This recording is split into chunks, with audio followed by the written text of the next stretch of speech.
Psalm 55 verse 6, "And I said, oh, that I had wings like a dove, for then I would fly away and be at rest." We don't need wings that God hasn't provided.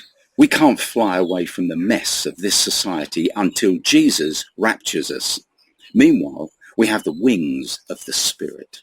For freedom, Christ has set us free, Galatians 5:1. We can be walled in, you see, but not roofed in. Joseph was a remarkable example of spiritual triumph over physical restrictions. As were all the great names in the Bible, they were all overcomers. None of them were spared the struggle, least of all Joseph. Joseph was a dreamer. That was who he was in his heart of hearts. In fact, that's what they all were, these biblical giants. Abraham, Moses, David, but most of all, Jesus, who went to the cross because he refused to surrender his dream. The world is quite happy for us to be dreamers. We're harmless enough, but the sparks fly if we start to implement that dream. But the biblical dreamers didn't look for escape. They looked for opportunities to realize their dreams in this world until God decided to take them through death or, like Enoch and Elijah, through rapture. Now, I was listening to a testimony recently in which an ex-prison inmate serving a long sentence was converted and experienced profound fellowship with Jesus whilst in prison, rising at 5 a.m. and leading a prayer group, conducting regular Bible studies, praying for others, seeing conversions and miraculous healings even.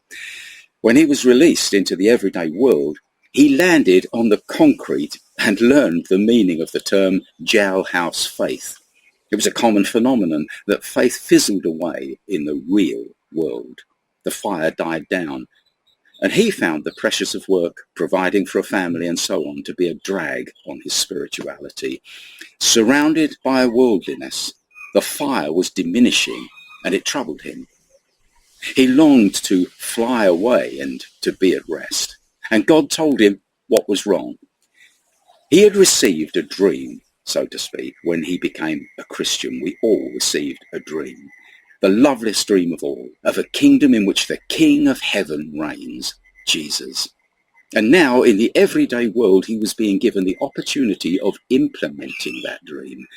Up until his release, he had separated spiritual matters from practical matters, and now he was to learn how to bring the spiritual into the practical, of bringing Jesus into everything he needed to do, whether work, family matters, on the bus, in the supermarket, whatever. Nothing was exempt. He was literally thrilled with this simple but life-changing discovery, and the fire instantly returned to him. You see, faith is not a hothouse plant to be tended in an artificial atmosphere. Thy kingdom come, thy will be done on earth as it is in heaven.